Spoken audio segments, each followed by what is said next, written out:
Bosselman, Denver doesn't want to know how much housing it needs, and it needs a lot to view the full article. Click the first link in the description below. You may want to start looking for a new place to live.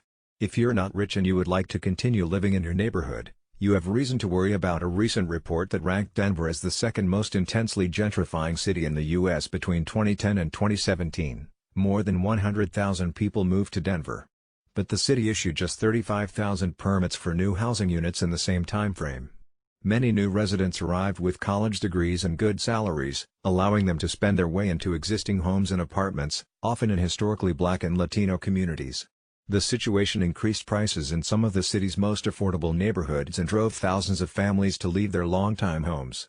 Now, this pattern of gentrification and displacement will likely intensify as the COVID-19 pandemic triggers a financial crisis.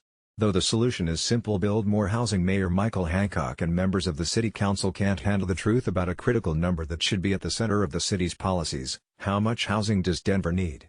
How many housing units would it take to get market-rate housing prices under control, put an end to displacement, and provide enough deeply affordable housing to eliminate homelessness?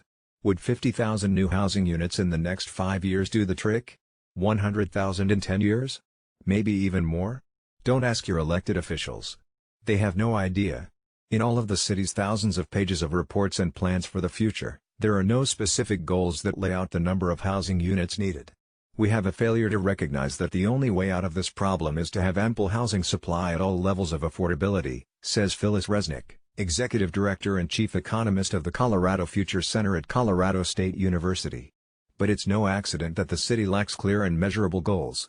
After all, many of you may want to start looking for a new place to live. If you're not rich and you would like to continue living in your neighborhood, you have reason to worry about a recent report that ranked Denver as the second most intensely gentrifying city in the U.S. To view the full article, click the first link in the description below.